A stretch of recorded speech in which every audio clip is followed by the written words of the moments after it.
Most people assume that meaningfully extending your life requires something extreme. A full diet overhaul, brutal workouts, giving up everything you enjoy. But when scientists follow large groups of people for decades and compare the ones who age the most slowly against everyone else, the gap isn't explained by extreme behavior.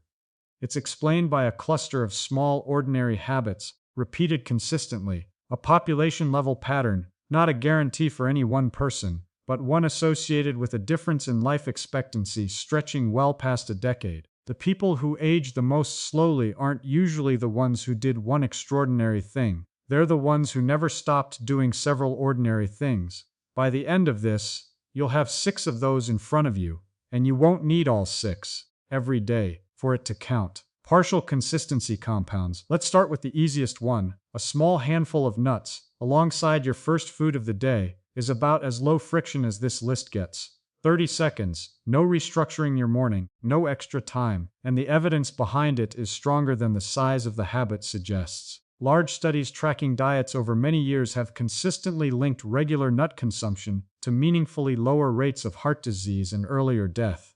Not from one nutrient, but the combination. Unsaturated fats, fiber, plant protein, and antioxidant compounds tied to better blood vessel function and lower inflammation. Walnuts stand out for their omega-3 content, but the pattern holds across almonds, pistachios, and others. A small handful is enough. More isn't necessarily better once you're already in that range. You're not adding a new task to your morning here. You're swapping whatever you'd have grabbed out of habit for something quietly doing more work in the background, which is exactly why it's the right place to open the list. It costs you nothing you weren't already spending. Now let's pair it with something a lot of you are already doing anyway. Coffee, or tea, if you don't drink it, is one of the most heavily studied beverages there is, and one of the most misunderstood. The instinct is to credit caffeine, the alertness, the focus, the jolt. But researchers comparing regular coffee drinkers to decaf drinkers find decaf drinkers show some of the same long-term health associations. If caffeine were the whole story, that overlap wouldn't exist, which means whatever's driving the benefit lives somewhere else in the bean. That somewhere else is polyphenols and compounds like chlorogenic acid, tied to lower inflammation and better blood vessel function, and for a lot of regular drinkers, coffee ends up being one of the biggest sources of these compounds in their entire diet, simply because it's the one plant-based thing they never skip. More than most fruits or vegetables people eat only occasionally. Green tea offers a similar profile if coffee isn't your drink. Either way, the habit only works close to its simplest form. A coffee loaded with syrup isn't delivering the same thing as a plain cup. So an easy food, and a drink you were probably having anyway. It's worth noticing why these two work as a routine at all. Neither one feels like a health decision. Nobody drinks their morning coffee thinking about blood vessel function, and that's exactly the point. The habits that survive for decades tend to be the ones that don't announce themselves as health decisions in the first place. Now here's the part that almost never comes up in videos like this, because it isn't a food or a drink at all. It's who you talk to. Longevity research keeps circling back to social connection, and the numbers involved are larger than most people expect. Chronic loneliness and social isolation have been linked to meaningfully higher risk of heart disease, stroke, and early death. In some analyses, on par with more familiar risk factors like smoking or physical inactivity. Isolation and loneliness aren't quite the same thing. Isolation is objective, how many people you actually interact with. Loneliness is subjective, how connected you feel regardless of the head count. Both, independently, appear to matter, and the likely mechanism runs through stress. Sustained loneliness keeps stress hormones elevated for longer, and chronically elevated stress hormones feed inflammation, the same process tied to nearly every major disease of aging. This belongs in the same conversation as diet and exercise, even though it rarely gets the same airtime. You can hold up a handful of walnuts on camera. You can't hold up a conversation, but the body doesn't grade behaviors on how well they demonstrate. It needs a genuine few minutes redirected from something else. A real phone call instead of a scroll. An actual conversation with whoever's in the kitchen with you. A message to someone you've been meaning to reach. Frequency matters more here than intensity. One brief, genuine exchange every morning does more for this than one excellent conversation a month and silence in between. It's also the one habit on this list that doesn't run through your gut, your heart, or your muscles. It runs through the same stress hormone pathway that shows up again in the breakfast section later. Loneliness keeps cortisol elevated the way a bad night's sleep does, which is part of why researchers increasingly treat it less like a soft well-being topic and more like a measurable physiological input, sitting right alongside diet and sleep in the data. That's 3 habits in one dietary, one already in your routine, one that isn't about your body at all. Now the routine turns toward something at zero cost but biologically deeper. What happens when you step outside escalation-wise? This is where the video changes register. The first 3 habits ask almost nothing of you. Swap a snack, keep a drink simple, redirect a few minutes of conversation.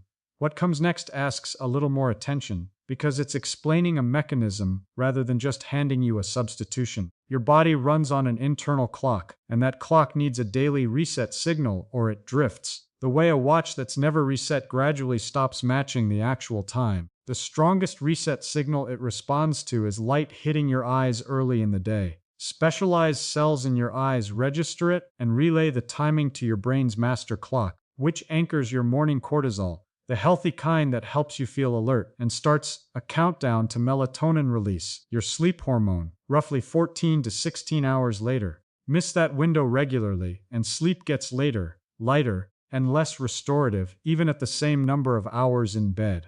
The fix isn't complicated, but the timing is specific. This works best in the first 30 to 60 minutes after waking. You don't need direct sun. Outdoor light on a cloudy day is still far brighter than anything indoors, so stepping outside still delivers the signal. A window doesn't, since glass filters out too much of what the clock is looking for. Sit with that for a second. Something you do for 2 or 3 minutes right after waking is partly deciding whether you sleep well 16 hours later. Most people think sleep starts at bedtime. For your circadian system, it starts the moment you open your eyes.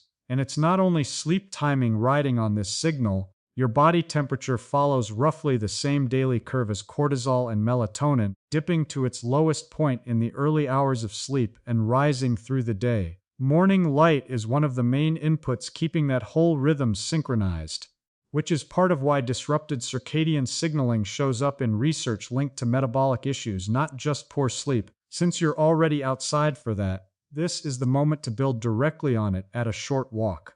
Not a workout, just movement in the same light you're already collecting. The research on physical activity has one consistently underrated finding.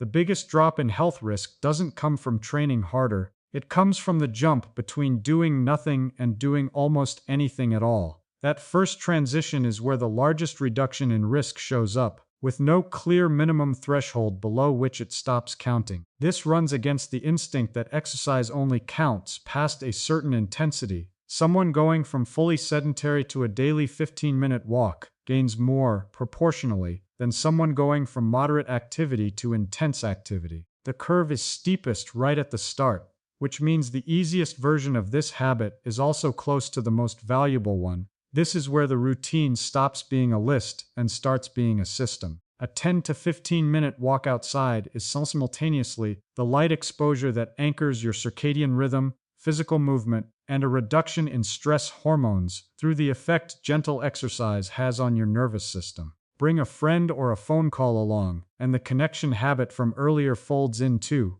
One short walk, touching 4 separate factors at once, without adding a single extra minute to your morning. Think about how differently that reads compared to most morning advice, which treats sunlight, movement, stress, and connection as 4 separate line items competing for space before 8 a.m. Here, they're not competing for anything. They're happening inside the same 15 minutes. Because the walk was never really about the walk. It was the delivery mechanism for everything already sitting right next to it. That's the real shift this video is pointing at. Up to now, each habit stood on its own. 5 things to remember. This is the moment they stop being separate tasks and start being one action with several effects. The question changes from, how many things do I need to add to my morning, to how much can I get out of the time I'm already spending? Which brings us to the part of the morning that can undo everything that came before it.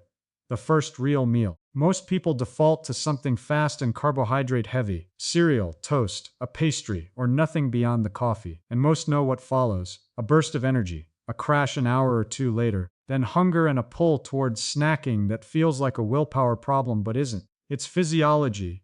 A carbohydrate-heavy breakfast spikes blood sugar and drops it just as fast. And that fall is what triggers the fatigue and the hunger, while also putting more pressure on insulin than a steadier meal would. There's a second layer to the hunger piece worth knowing. Protein and fiber both influence the hormones that signal fullness to your brain, slowing digestion and keeping those signals active for longer than a quick carbohydrate hit ever does. That's the actual reason a carb-only breakfast leaves you hunting for a snack by mid-morning, not a lack of discipline, but a fullness signal that faded an hour ago. The fix: build the meal around protein and fiber instead of letting carbohydrate dominate. Protein slows digestion and extends fullness. Fiber does something similar while feeding gut bacteria, increasingly linked to inflammation and metabolic health. In practice, eggs instead of cereal, Greek yogurt with berries and nuts instead of a pastry, oatmeal with protein powder or nut butter stirred in rather than eaten plain, or a protein and vegetable smoothie if you're short on time. None of these need a grocery list overhaul. The common thread is just protein and fiber arriving before carbohydrate does the talking. So pick whichever version you'd actually keep doing on a rush Tuesday, not just the one that sounds best in a video. One caution: raise fiber gradually if your diet's been low in it, and drink enough water alongside it. This is also the one habit that most directly protects or undoes the rest of the morning. You can nail the walk, the light, the connection, the coffee, and the nuts, and still spend the day on a blood sugar roller coaster. A rushed breakfast set off 30 minutes later. It's worth noticing why breakfast sits last on this list rather than first, even though it's arguably the most consequential item on it. Everything before it, the nuts, the coffee, the walk, the light, the conversation, works quietly in the background regardless of what you eat afterward. Breakfast is different. Get it wrong, and it doesn't just fail to help. It actively works against the calm, steady state the rest of the morning built. That's what makes it the last domino rather than just another habit in the sequence. Now put all 6 next to each other. A handful of nuts, a simple coffee or tea, a few minutes of real connection, a short walk in morning light, a breakfast built around protein and fiber. Line them up against what the aging research keeps coming back to, and they cover nearly all of it. Heart health through the nuts and coffee, inflammation from at least 3 directions, sleep quality through the light, metabolic stability through the breakfast, emotional health through the connection. 6 ordinary behaviors, and between them, almost every major system researchers point to when they study why some people age well and others don't. These systems don't sit side by side either, they interact. Chronic inflammation raises cardiovascular risk. Poor sleep worsens blood sugar control the next day. Elevated stress from loneliness makes inflammation harder to resolve. A routine that touches several of these at once outperforms one that hits a single system extremely well, because the systems were never really separate to begin with. That's really the deeper reason a scattered list of 6 habits can add up to more than 6 habits worth of benefit. You're not stacking 6 independent wins. You're intervening on one interconnected network from 6 different entry points, and each entry point makes the others slightly more effective too. And notice what almost none of this required: new time. The nuts replaced whatever you'd have grabbed instead. The coffee was already happening. The walk borrowed the same window as the light. The breakfast replaced a breakfast you were already going to eat. The only genuinely new addition on the whole list is a few minutes of conversation, and even that mostly means redirecting time you were probably going to spend on a screen anyway. That's the real trick.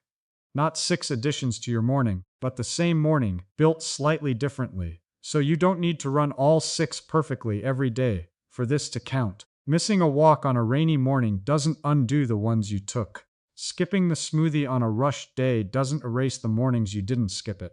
The people who see this kind of benefit aren't the ones who execute a flawless routine for 2 weeks and quit. They're the ones who do most of it, most days, for years. A 30-second handful of nuts, kept up for a decade, quietly outperforms a dramatic transformation that doesn't survive a busy week. Not because it's more powerful in the moment, but because it's the one you'll actually still be doing. That's the actual answer to the question this whole video has been circling. No, you don't need all 6. You need consistency with whichever ones you can actually keep. Small habits become powerful the same way compound interest does, not through size, but through repetition nobody has to think about anymore. That's also the honest answer to the number in the title. 15 years was never a promise attached to any one person doing any one thing. It's what shows up, on average, across large populations who keep this kind of cluster going for years rather than weeks. Nobody can promise you that exact number. What the research does support is the direction, that ordinary, repeated behaviors add up to something far larger than they look like on any single morning. Start with whichever one feels easiest. Let the rest follow from there.